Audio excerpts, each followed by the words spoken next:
Dear Mr. Dufresne, in response to your repeated inquiries, the state has allocated the enclosed funds for your library project. This is $200. In addition, the library district has generously responded with a charitable donation of used books and sundries. We trust this will fill your needs. We now consider the matter closed. Please stop sending us letters. I want all this cleared out before the warden gets back. Yes, sir. Good for you, Andy. Wow. It only took 6 years. From now on, I'll write 2 letters a week instead of 1. I believe you're crazy enough. Now, you better get all this stuff out of here like the captain said. Now, I'm gonna go pinch a loaf. When I come back, this is all gone, all right?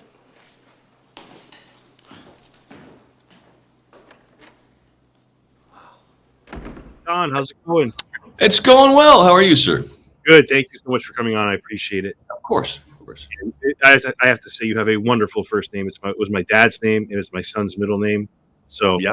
all Dons are number one by me. So Outstanding.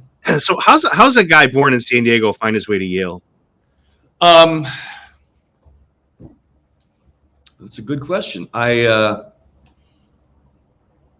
just got really good grades. It was always easy for me. Yeah. I feel like if I was born in San Diego, I'd never want to go anywhere else. Like No. If you're born in San Diego, I obviously went as far away as I could from. Right. Yeah. How'd you like Yale? I loved it. I really loved it. I was a complete misfit at first. Yeah. The way I spoke was ridiculously Southern Californian. But my first semester there, I got made fun of constantly for my low kind of take on life. Yeah. And, yeah. By junior year, that was gone. Were you a movie kid growing up? Were you somebody that was in love with movies and acting, or were you kind of more Spicoli, fitting that stereotype that everyone wanted to put on you, that skater, No. The first thing that happened was when I was in 6th grade. My teacher was a magician, and he had a small group of kids that did magic, and we toured around Southern California doing magic at like Elks Lodges and stuff like that. And then I decided I liked being on stage, so I joined a thing called junior theater in Balboa Park, and I did that from 13 to when I left, and also did plays in high school and at the Old Globe Theater. My first one was there at 16. And so yeah, but I didn't enter Yale intending to take a degree in theater. I ultimately did. I entered in physics and philosophy. Jesus. Yeah. Wow, that's pretty impressive. But getting back to a little bit, I mean, how impressive is it just touring with your teacher doing this magic? I mean, that at 11 or 12-year-old, that's got to be. It's no wonder that stuck with you so long. I think that's the most impressionable age. I think 11, 12, Sure. 13. Yeah, I agree. So you had to have your socks blown off to it. That had to be like you had to think you were king of the world at that point. It was great, and it was. And also, that guy was sort of my mentor. He was. His name was Jim Riley, big gangling guy, and I was just voracious for any kind of education or information. And he had these. He I love this guy. He picked his pants for how deep the pockets were, because he carried like puzzles for you to instead of explaining everything, he'd have a puzzle that would demonstrate an idea. Right. And he'd give it to you. But he had deep pockets because he always had the next one ready for when you solved that one. Right. He was just great, man. And he also, because my brain was just working differently than most other kids at that point. And he got me immediately. Yeah. And he's a big part of why my life worked out at all, really. Wow, that's really sweet. That's really sweet. And I know as a kid growing up, it's like once somebody gets you like that, like once they figure like who you are is okay and they kind of can relate to you on that Yes. level, Yeah. that is huge. Yeah. Yeah, that is huge. In my other life, my other profession, I am a sixth grade teacher and I have been for 27 Really? years. Yes, yes. Oh, So wow. I'm listening to you say this and it's like melting my heart. Like I'm appreciating this at like multiple levels, like as somebody who kind of gets it. So yeah, Yeah. I can picture who this teacher is. I can see him in my head. I could see him relating to you, and I could see you moving forward with just loving your heart for this guy. Yeah, he was amazing. I remember the first day we were walking somewhere, and we were in line behind him, and I had seen a stone on the ground that I liked, and I wasn't going to do anything with it. I was just looking at it, and he was like, "Give it to me," and so I gave it to him, and he disappeared it in front of me. Wow. And I was like, "Oh, okay. Well, all right. How do you do that?" Yeah, that's great. That is great. Who is that person for you at Yale? That person that potentially sees you for being more than you see yourself, possibly. Well, I had some great teachers there. I had my senior advisor was Harold Bloom. Was a great critic, but I got also my senior year. I was looking for this professor's office, and I took a wrong turn down a hallway. It was a third-story hallway, one of the old buildings. And at the end of it, I walked to the very end of the hallway, and there was a door that was marked Gnostic Philosophy. And I was like, I've read this story. You obviously have to knock at this door, So Right. I knocked on the door, and what's the guy's name? Oh no! He ended up being an advisor for. Oh no! He translated the Nag Hammadi library. Okay. He translated like the Gnostic library back, and Wow. I cannot. If I don't think about it, maybe it'll come back. He was important. There was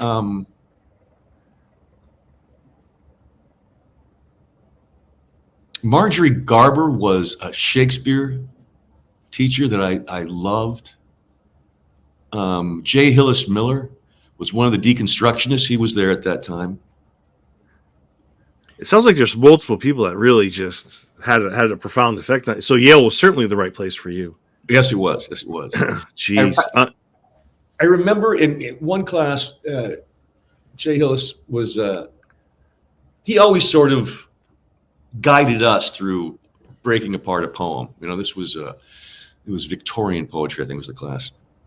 And finally we got him. We said, okay, you never tell us what you think though. Tell us what you think when you read this poem. Right. And he said, the first thing I see is all these marks. And I find myself watching myself trying to catch meaning as they sort of fall away into the page. And I was like, this is not reading like I understand reading. Right. And it was just a fantastic moment of a guy really opening up to what his intellectual process was and the despair of it. Yeah, that's pretty amazing. That's pretty amazing here. Yeah, it was cool. There was just in terms of despair, there was another there was a sherry hour. There was this British professor that came by, and Paul de Man, who was a genius, beyond genius, and believed that he was one of the prime deconstructionists, suggesting that all text had multiple meanings. Right. And this British guy said, well, then if you can't determine a poem's meaning, then why do you bother going to work at all? Right. And Paul de Man said to him, have you never felt despair? And I was like, okay. Yeah. Yeah, it was just a whole different. Yeah, they're operating at a whole nother level, I feel like, Yeah. just from listening to you talk. Yeah.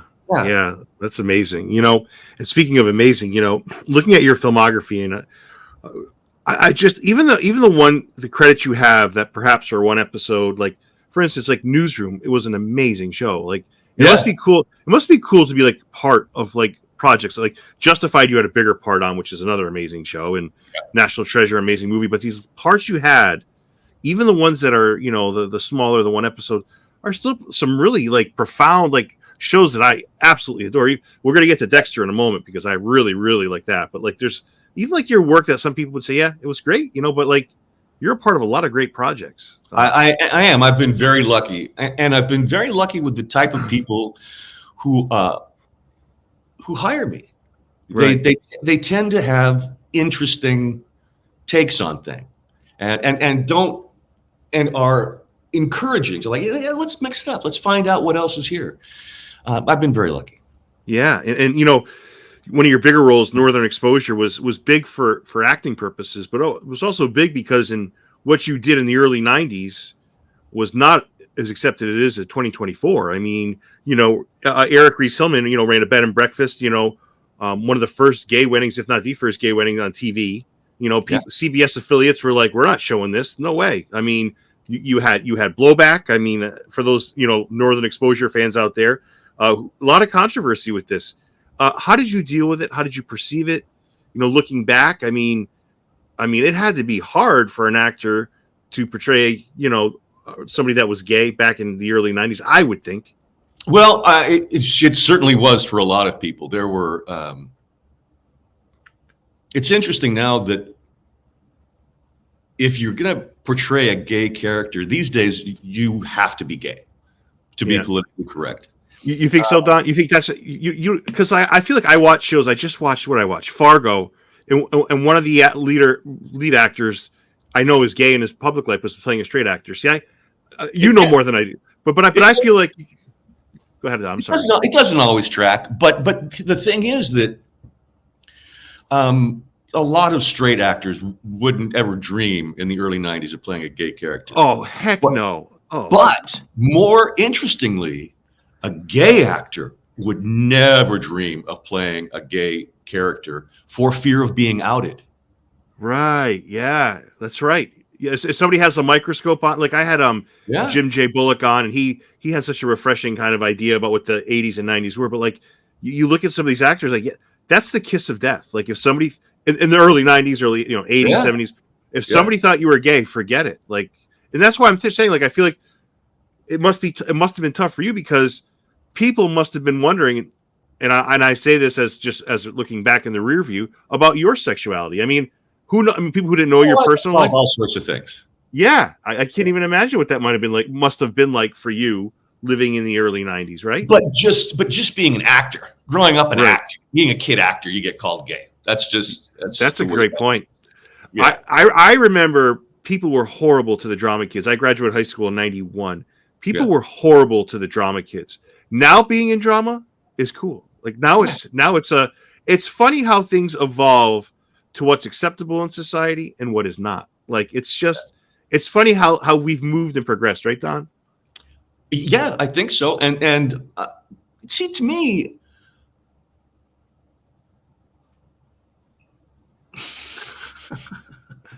I've always taken those roles. Right. I've always taken those roles. Right. When I did Midsummer Night at the Old Globe when I was young, I played Flute Thisbe, and just leaned right into it. I remember the costume designer asked me, "So what do you see?" And I was like, "Well, as Flute, I don't really care, but you've got to make me gorgeous as Thisbe." Got so excited. He was like, he did such great work. Yeah. But I've always liked transgressive art. Right. And the thing that I took some heat for Northern Exposure. On the other hand, I had guys walking up to me in West Hollywood saying, "Thank you. You really helped me come out of the closet, and you showed a gay guy who wasn't a cliche, That was the next part of my question. Yeah, I was gonna say you must have heard some positive things too, from people that were like, thank you for, people that have been fighting, this, the stereotype, and you portraying a person that's a human being that owns this, bed and breakfast, and doesn't, like you said, fulfill these stereotypes. Like, it's just so nice to see that, right? I can't imagine. I would imagine somebody who was gay in the early '90s must have been like a breath of fresh air for them. I would feel. Sure. I mean, it made me laugh because, I often play characters that have a twist to them, but the twist was that they weren't gay. They were just guys who were in love with each other. That's it. That's it. Right. Mm. And we did do. There is somewhere on the internet. There's a clip of a local news program who's filming us as we were getting ready to do the wedding episode, and it was they wouldn't let us kiss. Couldn't do that. That you couldn't do. But we did. That's where CBS drew the line. No. Yeah. Yep. Which was ridiculous. Yeah. That's silly. But we did get to have like our first dance together. And my joke in that interview was, this is going to be far more embarrassing than any. Us dancing is not going to be something you're going to want to record. Yeah. I mean, and people, for those people that from another generation, Northern Exposure was a huge show. It still is. A lot of people love it. Like, it's a very popular. It's got not a cult following. It's got a big following. But yeah, Northern Exposure was a show people were tuning in. And I've said this before. People don't know what TV was like in the early '90s. You had a couple choices, right? You're coming off the '80s. You had the big three and maybe a couple others. You're starting to make that transition into bigger cable, but the spotlight was on you, right? Now the spotlight was on you. It's a different era, right? It was, yeah. I mean, yeah, there were so few options that everyone talked about every major show the next day at the water cooler. It was an ongoing conversation. Yeah, and I totally forgot this. You're part of the Star Trek universe too. How cool is that? Oh yeah. There's like you played Zeo, and I remember seeing it early on. I haven't seen it in a while, but like there's people that dissected your character. They have a picture next to Jesus Christ. Look at the resemblance because of the manifesto. Like, yeah, I'm like this guy's been in one episode, and these people have picked this apart like they are archaeologists going in for the dig. Like, it's amazing 100%. What people do, Don. It's crazy. Yeah, they did. They got crazy about the Seinfeld episode too, which was so much fun. Yeah, I'm gonna work my way there, but I have to start with a movie that like touched my life. I remember 2 days after my birthday, I went to the cinema, saw it 4 times opening weekend. I wasn't one of the ones that got hit by the DVD wave or the VHS wave or rental wave. I saw this MFer full glory in this theater. And I never in my life felt, and I'm sure I'm the millionth person to say this to you, I never in my life felt like this. Like, I was like, I could not believe that somebody could move me like this with a movie. I could not believe it. I saw it 4 times that weekend, and I will never, ever forget it, Don, ever. And really? That's Shawshank. Oh, my God. Yeah. I mean, who can argue with Shawshank has 3 million votes. Like, yeah. I mean, I felt like the first guy in the moon. I felt like the first guy that invented beer. I felt like the first person that tried lobster. I'm like, I'm here first. I did this. But it's fantastic. But I feel like this movie has changed more people's lives than any movie, any combination of 5 movies. And I'm sorry, Godfather people. This is King of the Hill. This is King of the Mountain right here. Why do you think that is? What touched you about it? Oh my God. The friendship, the rapport, the idea that hope is never lost. Like, in the scenes that you're in, and I'm going to work my way here, the scenes that you're in start that hope train.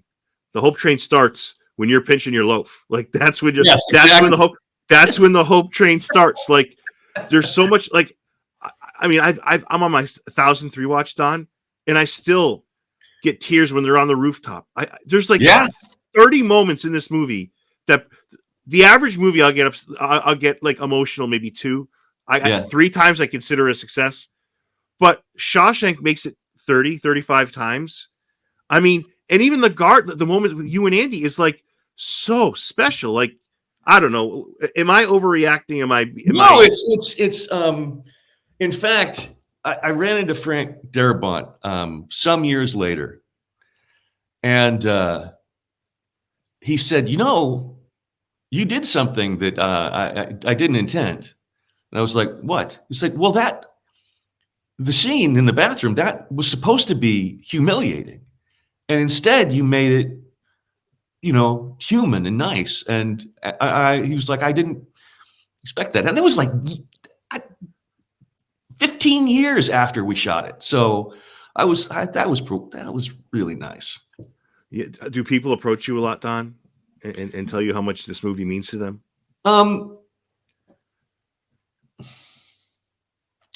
Not about this movie anymore, but sometimes I'm old enough now that when people walk up to me to say something, it isn't about any particular role. It's about like, I've been watching you for a long time, man. That's like, I'm like, That's cool. huge. That's a compliment and a half right there. Yeah. Right. Yeah. That's huge. That's pretty cool. Yeah. And when I got home from the theater, I wrote a letter to Frank, not asking for a thing, like just saying, Right. I've never been so moved in my life. I sent it to Castle Rock. He sent me back a copy of the script, an autographed VHS. I have it framed on the side, but I'm like, all right, here, I got to show it to you. I'm going to regret you. Hold on. This is cool.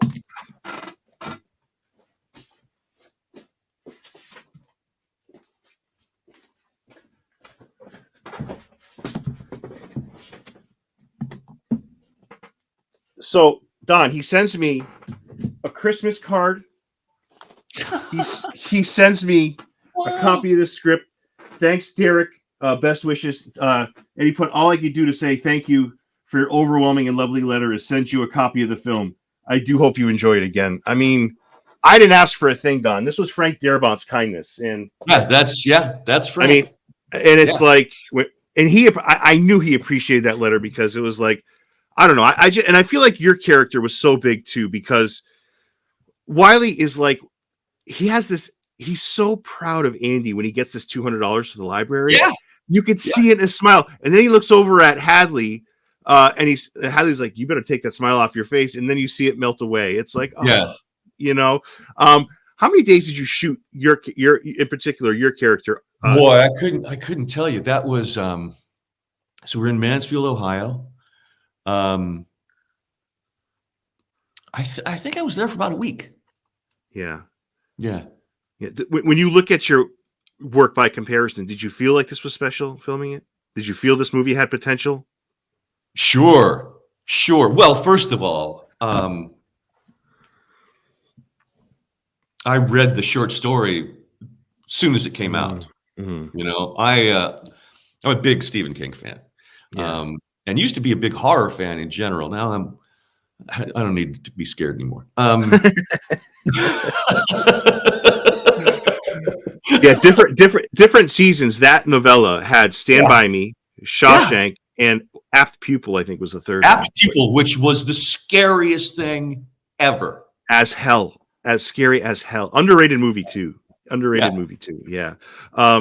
So yeah, I mean, what was your reaction seeing it for the first time, edited and final cut? Like, were you as emotional as and gushing as I was, or? Well, I first saw it when I went in to do some looping, some audio replacement, and that's when I saw it and I saw the shots and I was like, oh, this is. I mean, it was operatic, it was just. And I remember when I read the story, seeing the when Red gets up on the shelf and he's about to maybe going to hang himself, and he sees the the former guy. Yeah, Brooks. Yeah. That killed me. That just did me. Yeah, and then he goes looking for his friend. Like, it's like, and it's just, and when that movie kicks, and they were going to do away with that beach ending for a while. They were going to get rid of it. Like, but the audiences were like, you better not. And, it's that hug at the end. And then they Frank pays tribute to Alan Green. It's like just everything. I feel like it's like the perfect movie. You cannot nitpick this movie. And when I saw like the 2 bad reviews for this movie, I'm like, you definitely didn't watch this movie. You definitely like left to get popcorn, or you went to go meet somebody for a beer or something. Like you definitely didn't watch this whole movie because I don't know. I mean, Shawshank is the Babe Ruth. It's the Michael Jordan. There's nothing. But I want to talk a little about your performance. Like the one quote you have I love is, you say, "Good for you, Andy." Like I just feel like. Do you think Andy and Wiley would have been friends on the outside? Well, I think interestingly enough, the Jughead comic, Yes, so the toilet you had the one you were reading it. Yeah, I think it was supposed to. It was supposed to be ridiculous, but I think it ended up sweet. Really sweet. He sneaks off to read his comic book. You gotta like a guy that sneaks off to read a Jughead comic book. and he's like, it's the first time, kind of, you really maybe in the whole movie that Andy smiles. Like the two screenshots I have on the screen, I screenshotted them from the movie. Like Andy does not smile. Like you could clearly tell that Andy likes Wiley. Like I think that if these guys met on the outside. I know Andy stopped drinking, but had he not, I think these guys would have had a beer together. I think these guys would have. So. The other thing is, how much this movie has impacted others. The one thing when he does go pinch a loaf, why do you think Andy risks it all? Why do you think Andy knows what's coming? Like, and he hears the warden, and we know the audience sees how terrible the warden is. They see how terrible Byron Hadley is. He knows what's coming, and instead of opening the door. He cranks the volume up. Why do you think he does that? Why do you think he does that, Don?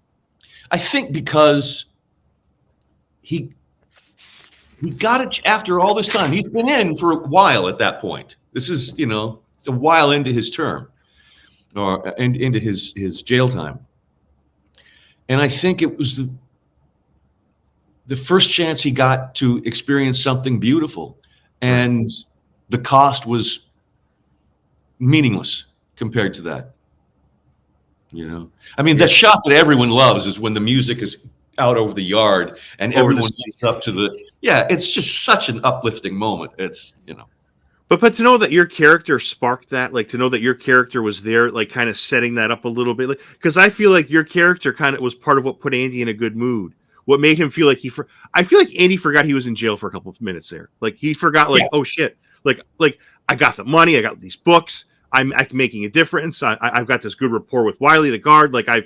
And then he kind of is like, F it, might as well go for it. So I don't know. I just think, and the one thing when he comes back, you hinted to this, whereas he comes back to the table, he goes, how long did they give you? He goes, 2 weeks. He goes, easiest time I did. Absolutely. And Red's kind of full of crap here. And this will be the last thing I say. Red's kind of full of crap here because I feel like when he says to this day, I have no idea what those 2 Italian ladies are singing about, that whole quote where you hear Morgan Freeman narrating, he goes, it was like a bird kind of dissolve these walls. And Andy comes back to talk about hope. And Red's like, don't say that. That's a dangerous word in here. Yeah. I feel like that scene gave Red hope. I don't think he'd admit it, but I feel like that scene, when you see those prisoners, like the one we were talking about, when they span over the megaphone and everybody turns to look.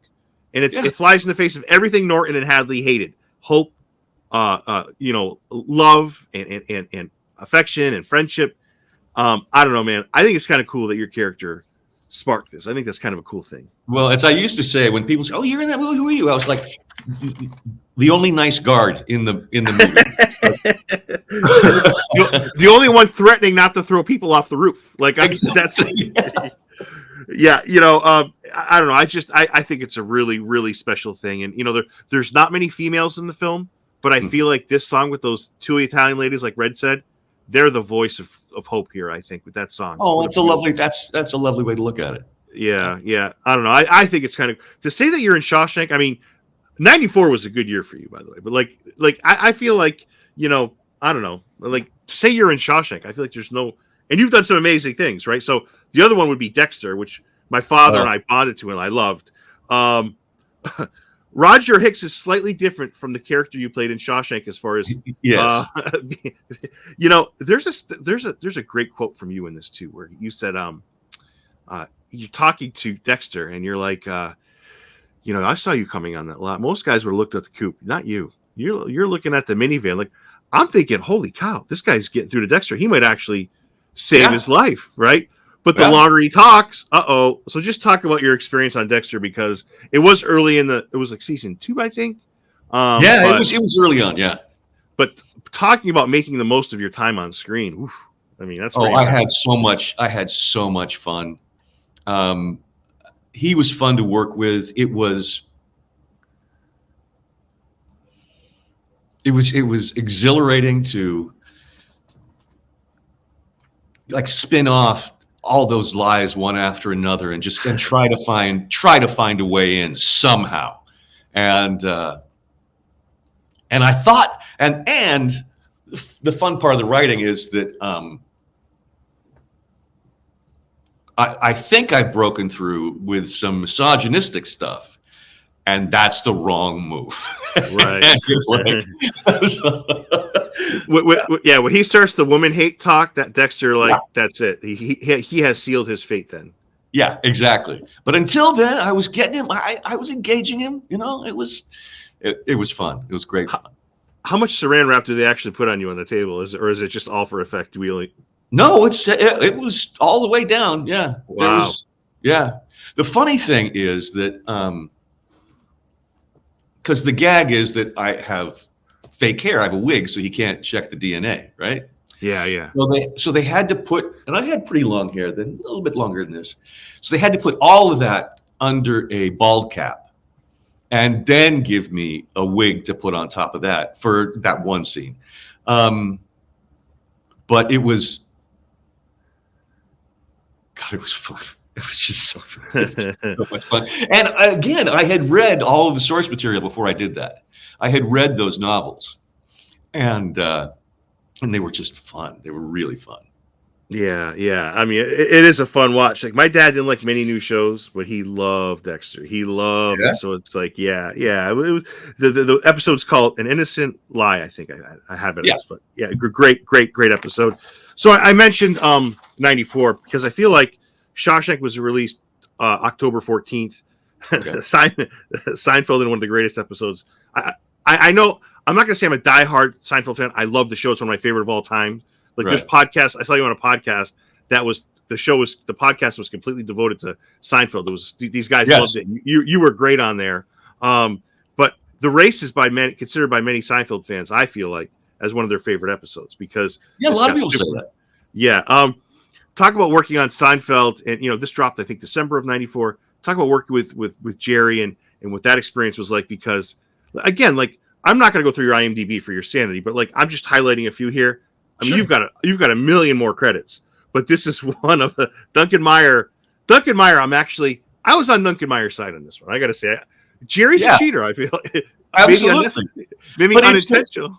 The great thing is that we managed to find, from the first moment we lay eyes on each other, what their relationship is, and they have a nasty history together. It's one of the great entrances ever. Just like Jerry Seinfeld, Duncan Meyer.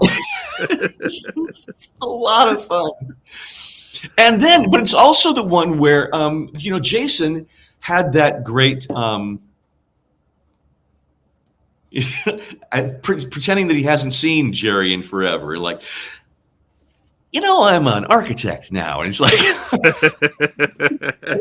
he just made me laugh. He made me pee myself. How do you guys not go through like a zillion takes, like, on a show like that? I feel like, how can they maintain themselves around, Kramer, Michael Richards? How do they maintain them? I feel like there's so many of these moments that it's just so batshit crazy. Like, and it all works beautifully, but I don't know how. I guess it's part of being a professional, but I'll never understand that. Well, part of the thing, especially with Michael, is that those crazy entrances he'd do, where he's sliding around and his hair's wiggling as he comes in the room. Well, he would, while we're rehearsing our scenes, he'd be off in a corner just doing that over and over, endlessly, different variations of that. So, and the first day I saw that, I was like, what the hell is going on? And then by the time he comes on stage and does that, you've seen it so many times, you're like, I just hope he doesn't hurt himself. It's, it was fantastic. What did I see? The woman, I can't forget the woman that played the girlfriend there. Elaine? But yeah, no. The girl. Oh, yeah, at the end. Yeah. Okay, Yeah. I got you. And the way she tossed her head and said, "Racing Jerry," I was like, "This is hilarious." But the way they set that scene up, Don, at the end when they set that scene up, it's like the race starts because Kramer can't stop thinking about his goddamn car. That misfires. Jerry cheats again. The Superman music is on. Elaine's getting pushed off to the side. Yes. And that is Seinfeld in a nutshell. I say if people ever, like, for the 3 people that haven't seen Seinfeld, the best way to describe it is watch that episode. Like, there's so much shit happening and it's so genius. Like, and the fact that they always reinvented themselves, Don, is even in that episode is amazing. Absolutely. And the thing is that, like, when it came to the actual race, there was no acting going on. He's fast as fuck. He's really, and when you see him stretch, he's like a yoga guy. Yeah. He's one of those guys that can, like, fold himself in half. And I'm a tall, gangly guy. And it just, he just Jerry Seinfeld is nimble, huh? Quick. Oh, yes.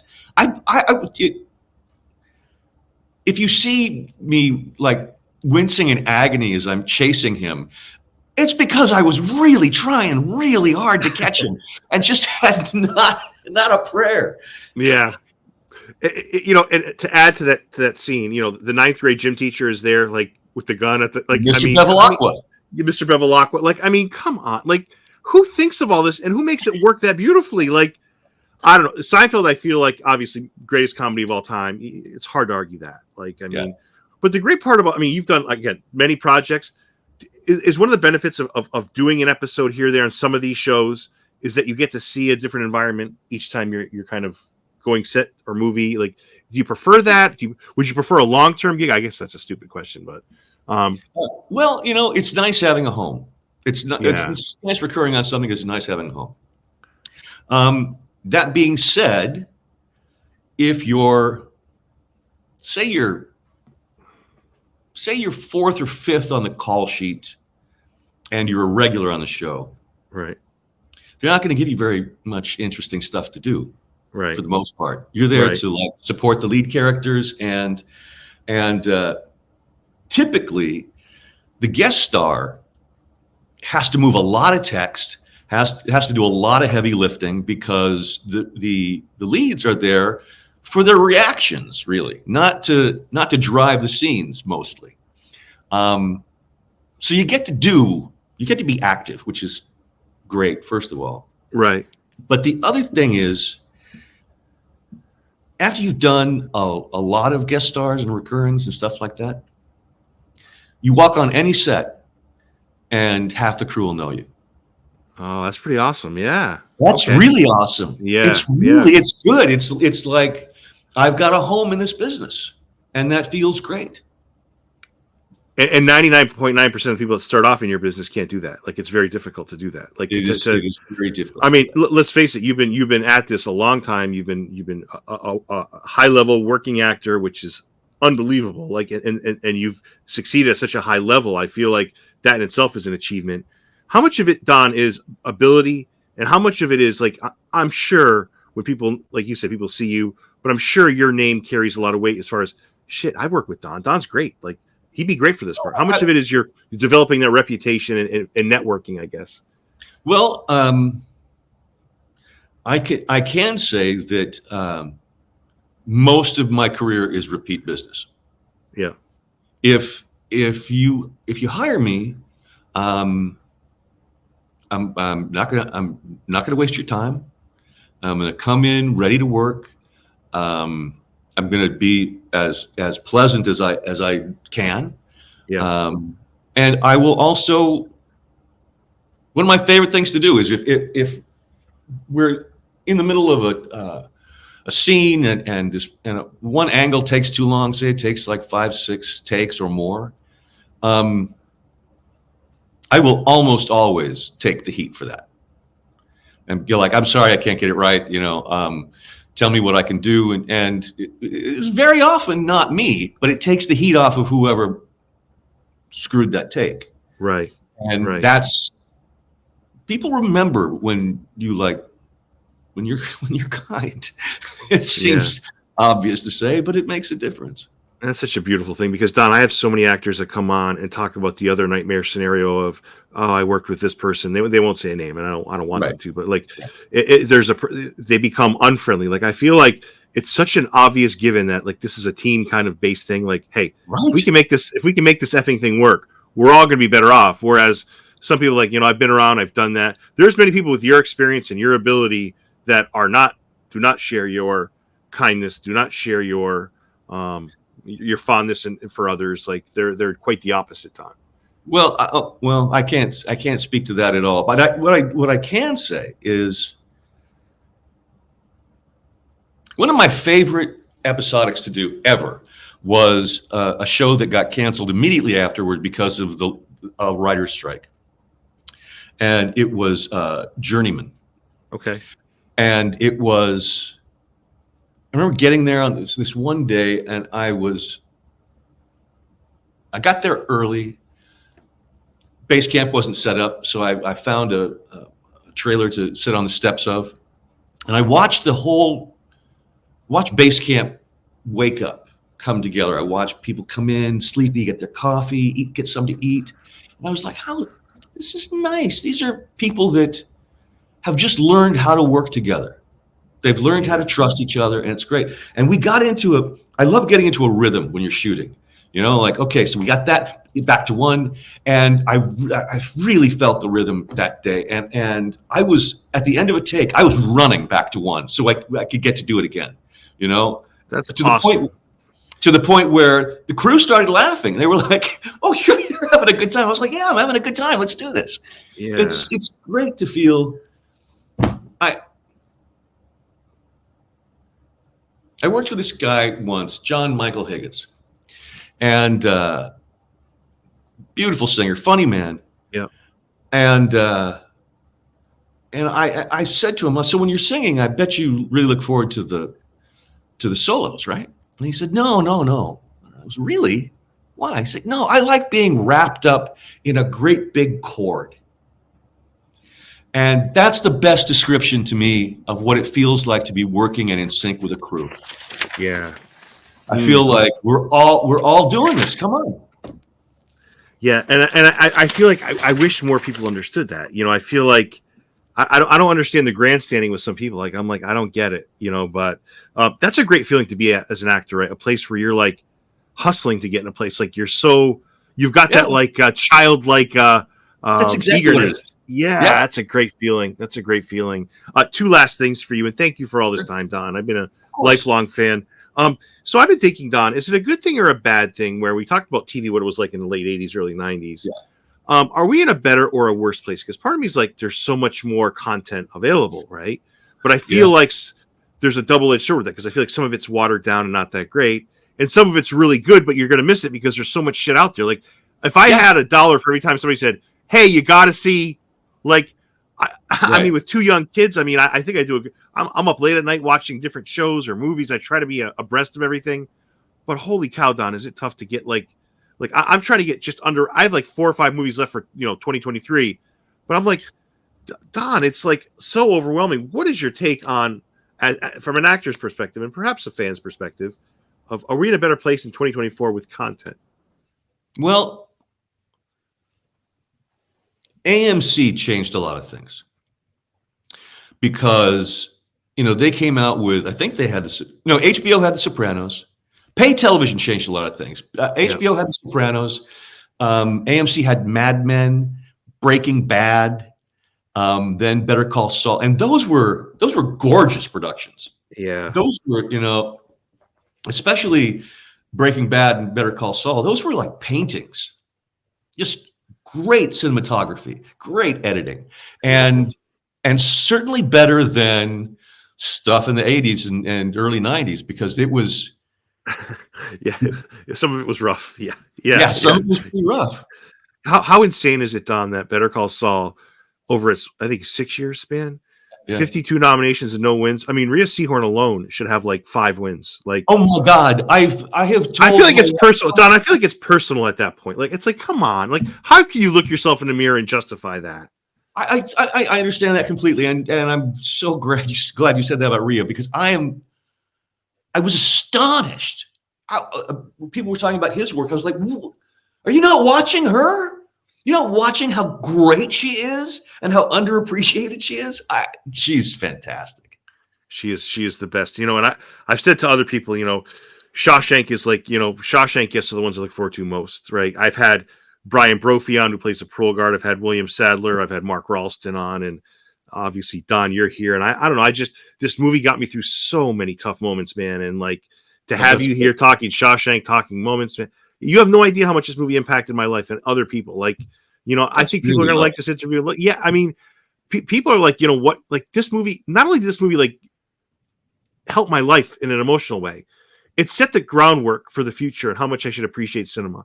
I feel like that's what it did. And then Frank goes on to make The Green Mile, which is, it's not Shawshank, but it's Shawshank's next door neighbor. It's pretty damn good. You know, and The Mist is scary as hell. And I don't know. There's only so many words I can use to say thank you and without sounding like a blithering idiot. But like thank you. Like, and I hate when people say there's small roles, because Wiley is a huge part of this movie. Like, I've analyzed this movie like a college class. Like, Wiley is the turn of hope, and I'm getting repetitive. But do you look at your work? Do you look at all as okay? I'm an actor. I can do anything. Do you remember? You mentioned Journeyman. Are there other parts or roles that you remember more fondly than others, Don? Yeah. In Vice, getting to play David Addington. That's great. Yeah. It was fantastic, man, because when you play someone with no conscience, you get to do all kinds of stuff. You know, it's really interesting. Yeah. I'll tell you, okay, look, here's a little factoid about that. Okay. We were shooting, we were in the bunker area, right? Mm-hmm. In that scene. And the props department was amazing. And so we get handed a bunch of paper, and you know, and I'm reading it. And it was the definition of how extended interrogation techniques were being allowed to be used at Guantanamo. I was reading the actual thing. It was really easy to be in the moment there. Right. Jesus. You know? When you're in a show like that, like, is it, how to phrase this? It's almost like, I hope the next show I'm at has that life to it. Like, it's almost like, I don't want to go from this to like maybe a 1 episode, which is great. So you're still working, but like, is it like kind of having this, like, what do you ever look at it as? I'm lacking the wordage at this point, but like, when you have an opportunity like that, does it kind of set yourself high expectations for the next job and the next one? Am I looking at it in a weird way, or no? That's a really good question, because I'm a pretty good improv guy, and I've got a pretty good memory. And the first day I was like, these are heavyweights that I'm working with here. I just hope I get an easy first day. Yeah. And the shot, as was written, was me and 2 other guys sort of hammering out our take on the role of the president and what he can get away with, right? Right. And it was supposed to be MOS, like supposed to be no dialogue, because they were shooting through an office window into the office, and we were silent, right? And I was like, "Oh, that's great. All I got to do is, I don't have any lines in this. I just got to look like I'm talking. That's great." Mm-hmm. And I go out there, and they're walking me there, and they start miking me, and I'm like, "Oh, this is not MOS. I'm going to be talking, and I don't know what I'm saying." Oh my God. And so we go in, and Adam is there, and he's like, "Okay, I want you guys to start talking about, and he gives us these constitutional legal arguments that we have to talk about. And so I'd do a take, and then I'd go back to Adam, and he'd say, okay, now add this. And I'd go, okay. And I'd go back in, and we would roll out. We'd improvise for 5 minutes. And I ended up, first of all, I realized after a while that Adam was just giving me new things to do to see if I could do it. Right.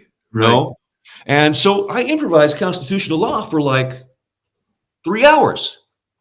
And I was like, I got through that. And then I knew I had seen at the end of the day, that one was pretty standard. I knew I could do it. But at lunch, I got a call from my agent saying the casting director just called. The producer called the casting director and said, what a great job you're doing. And I was like, oh, that's wow. So that doesn't happen every day. No, I bet it doesn't. I bet it doesn't. So I finished the day and I'm feeling great.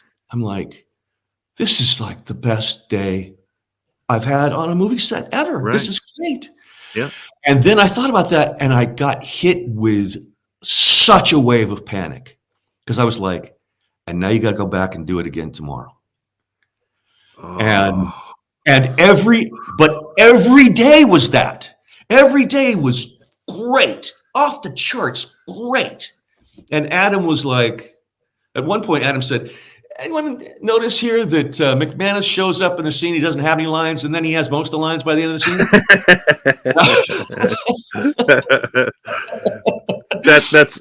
That's awesome. What's around the corner for you now, Don? I imagine that you're involved with some things. Any projects around the corner? Anything you wanted to throw out there? Well, I have a small part in Joker Part 2. Ooh. Yeah, I got to see some pretty fancy acting when I did that. I just did one day on it, but I'll tell you something. Joaquin Phoenix can act. yeah, he's got that reputation. You do good around heavy hitters. I bet you heavy hitters are, because I bet you they deal with all types of actors. I bet you they're taken back sometimes when they see your ability, like your range and ability. I bet you you can handle I know you can, but from an acting perspective, you handle your own, and I bet you they're blown away by that. Well, I hope so. I hope so. I know I did an episode of The Rookie at the beginning of this year. Yes. Yep. And Nathan just couldn't have been lovelier. It got to the day where I had to do this big sort of emotional scene.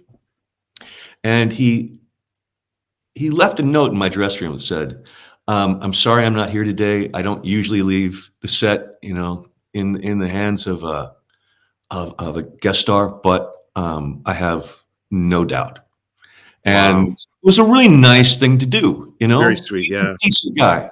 What can you say about Joker 2? Anything that nothing. I can't say anything.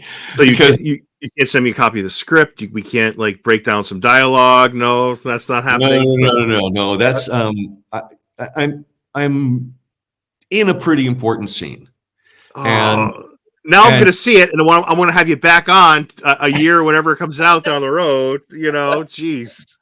Yeah. How is it well, you don't have to talk about the scene, but how is it being in a movie of that magnitude? How is it?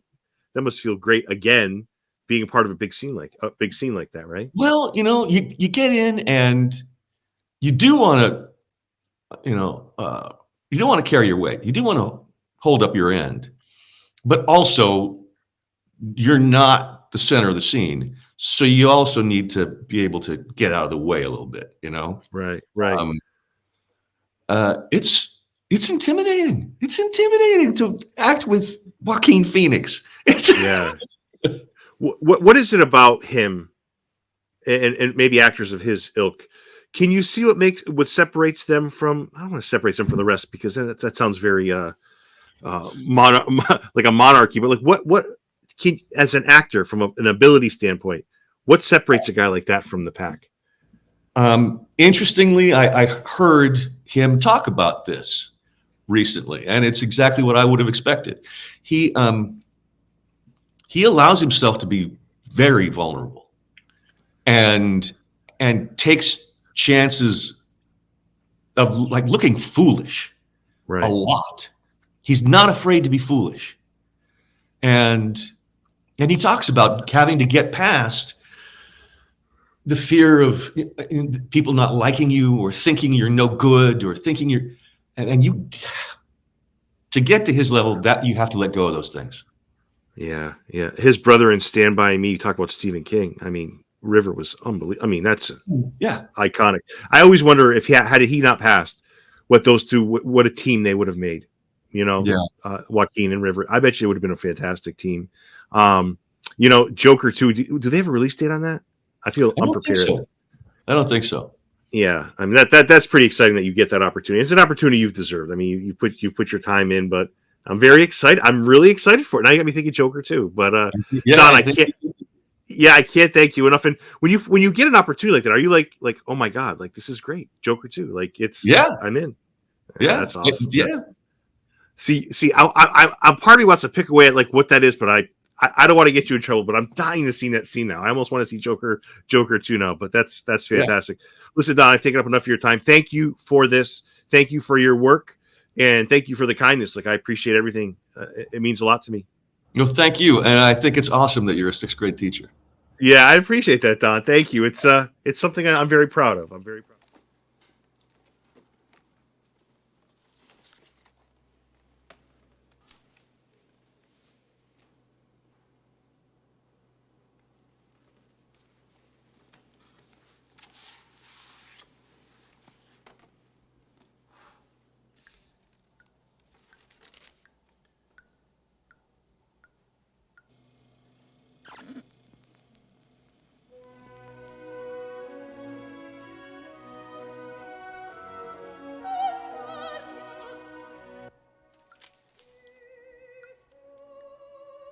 Andy, do you hear that?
I have no idea to this day what those 2 Italian ladies were singing about.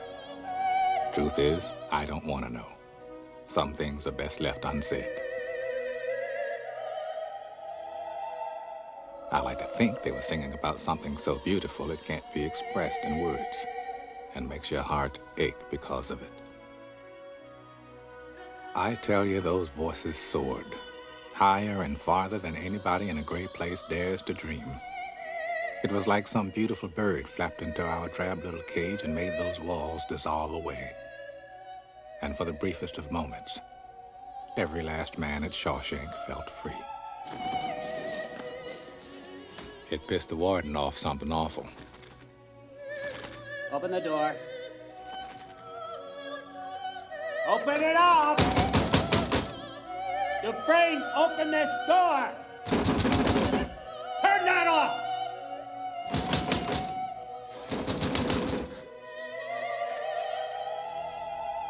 I am warning you, Dufresne, turn that off!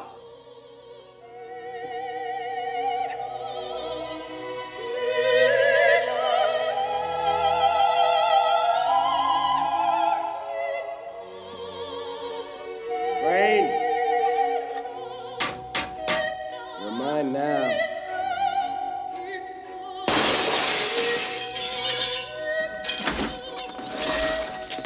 Andy got 2 weeks in the hole for that little stunt. On you.